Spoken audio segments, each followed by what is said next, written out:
ታሪኽ ሃገር ሓበን ዝኾኑ ክሳብ ዝግለጽ በብእዋኑ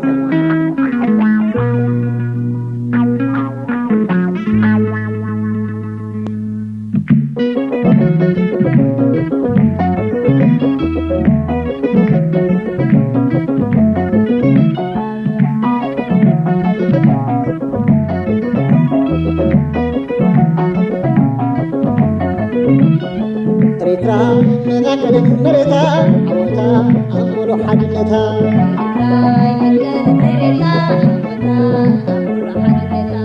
ኤርትራ መናገሪት መሬታ ዓወታ ኣምሮ ሓድነታ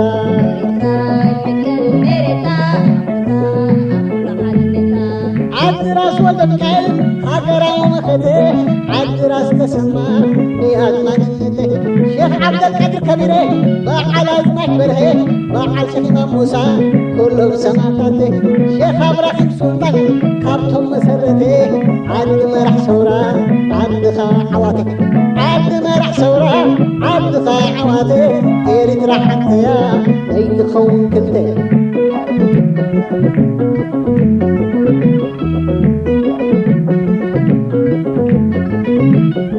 ኤርትራ ይምንገልን መሬታ ዓወታ ኣምሎ ሓድነታ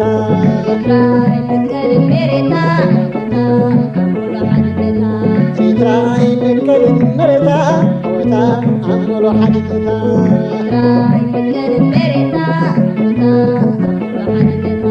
ናይ ባዕዳዊ ወራር ናይ ዓመፅ ወፈራ ምስ ከዳዓታለ ዝግበር ሽጣራ በብግዝያቱ ትደጋገም ነይራ ኩሎም ዝሓለፉ ገዛቲ ኤርትራ ተኻሊሽዎም እዩ ሓፋሽ ብሓበራ ናጽነት ክረክብ ከም መልምል ባንዴራ ተኻሊሽዎም እዩ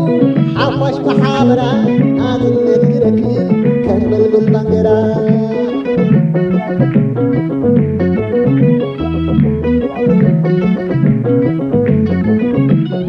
ኤርትራ ይምንገልን መሬታ ዓወታ ኣምሮ ሓድነታ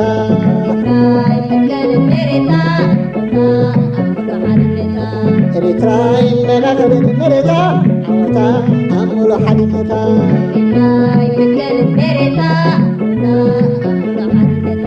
ብግዜ ኣርባዓታት ተገብረ ፈተነ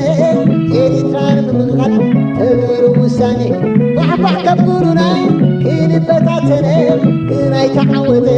ኢትተወጠነ ናይ ጀጋኑ ህይወት ተፈሊዎ ሕነ ኤርትራ ሓንተያ ዝኾነ ተኾነ ናይ ጀጋኑ ህይወት ተኸፊልዎ ሕነ ኤርትራስ ሓንተያ ዝኾነ ተኾነ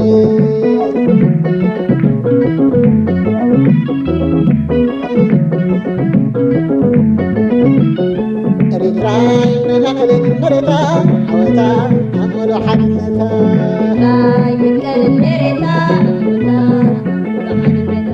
ኤርትራ ይምንገልን መሬታ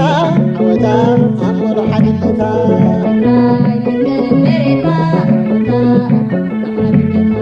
ሰብ ቃላኸ መሳ ሸቀላይ ምስ ገባር ጽቡቕ ልምዲ ኣለዎ ሓቢርካ ናይ ምንባር ካብ ጉዕዞና ቃልሲ ኣብዩ ብተግባር ብሓንሳብ ወዲቑን ኣብቲ ቅድመ ግንባር ታሪኻዊ ህዝቢ ኣይፈቱን ምጥፋር ሃይማኖት ናይ ግሊ ሃገር ግን ሓባር ታሪኻዊ ህዝቢ ኣይፈቱን ምጥፋር ሃይማኖት ናይ ግሊ ሃገር ግን ሓባር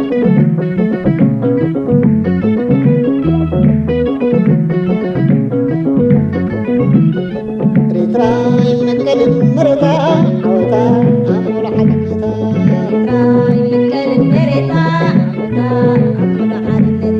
ኤርትራ ይመናገልን መሬታ ዓወታ ኣምሎ ሓድነታ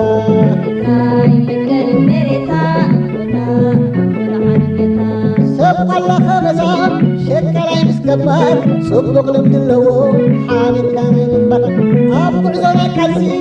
ኣብዩ ብተግባር ብሓንሳብ ወዲቑ ኣብቲ ቅድመ ግንባር ታሪኻዊ ህዝቢ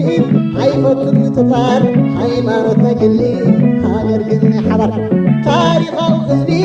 ኣይፈቱን ምጥፋር ሃይማኖት ናይ ግሊ ሃገር ግን ሓባር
Again.